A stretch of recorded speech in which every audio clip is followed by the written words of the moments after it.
زکوٰۃ تو اصلاً جی ریاست کا حق ہے۔ دنیا کے اندر آج تک جو سب سے بڑا ظلم انسانیت پہ ہوتا چلا آیا وہ یہ تھا کہ اللہ نے جس کو طاقت دی ہوئی تھی،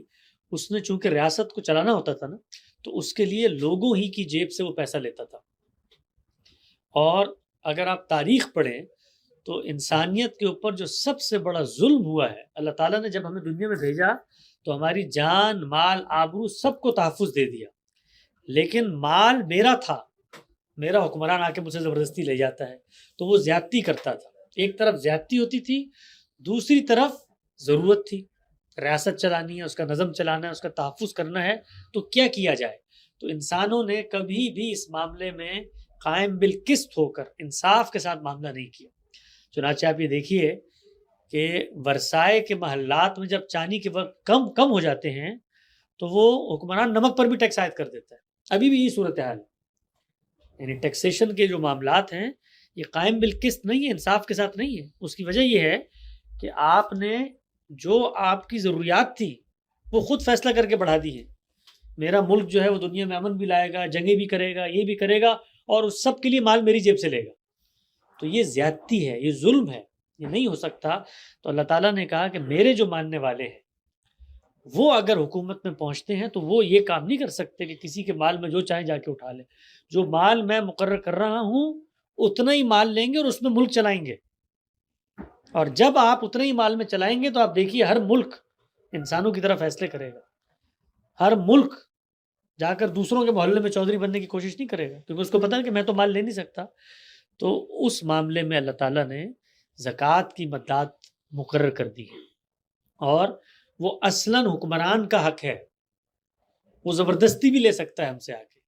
اور ہمیں یہ کہہ دیا ہے کہ تمہارے لیے ناگزیر عبادت ہے، اس کے پیروں میں رکھ کر آؤ جا کر، یہ اللہ کا حکم ہے اور اس سے اسٹیٹ چلے گی۔ تو زکوٰۃ تو اصلاً حکومت نے لینی ہے، انفاق ہے، صدقہ ہے، خیرات ہے، جو آپ نے اس کے علاوہ الگ سے کرنی تو لازم حق ہے، وہ تو لے لیا اس میں سب سے پہلا حق آپ کے والدین کا ہے، آپ کے غریب رشتہ داروں کا ہے، آپ کے اعزہ اقربا کا ہے، آپ کے محلے داروں کا ہے، اور پھر جا کر آخر میں جا کر کہیں پر نصرت دین کے کام بھی زیر بحث آتے ہیں۔ مجھے یاد آتا ہے کہ ایک صاحب نے ہم سے رابطہ کیا، ملیشیا میں تھے ہم، بہت بڑے عہدے پر تھے اور ریٹائر ہو رہے تھے اور بڑے آسودہ حال آدمی تھے، تو انہوں نے کہا کہ میں آپ کے ادارے کے لیے کوئی بڑی کنٹریبیوشن کرنا چاہتا ہوں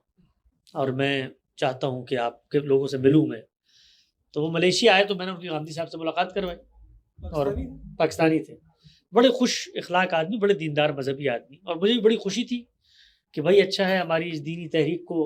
اور دعوت کو ایک فروغ ملے گا، اس میں وسائل کی کمی پوری ہوگی اور یہ سب کچھ ہے۔ تو بڑے ہم دینی جذبے میں ہم نے غامدی صاحب کے سامنے ان کو پیش فرمایا کہ جی اپنا سب کچھ جو ہے وہ دینے کے لیے، انہوں نے بھی تقریر کی کہ جی میں آپ سے اتنا متاثر ہوں اور آپ کی فکر نے میرے اندر یہ تبدیلی کر دی ہے، لہٰذا میں یہ کئی کروڑ روپے اس زمانے میں، انہوں نے کہا یہ میں آپ کے ادارے کے لیے وقف کرنا چاہتا ہوں۔ تو جو پہلا سوال غامدی صاحب نے ان سے پوچھا وہ یہ تھا کہ اتنا بڑا فیصلہ آپ کرنے جا رہے ہیں، آپ نے اپنے رشتہ داروں سے مشورہ کیا؟ کیوں؟ کیونکہ اس مال پہ پہلا حق تو ان کا تھا، یہ میری دعوت اور میری تحریک اور میری تبلیغ کا کام تو نفلی کام ہے۔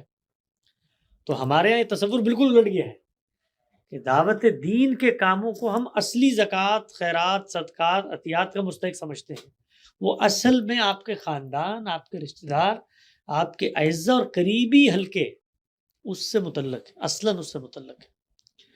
تو یہ مسلمانوں کی بڑی بدقسمتی ہے، خاص طور پہ ان ملکوں میں جہاں پر آ کر ان کا پورا زور ادارے بنانوں میں اور یہ بڑی بڑی مسجدیں تعمیرات کرنے میں اور اسلامک سینٹر بنانے میں۔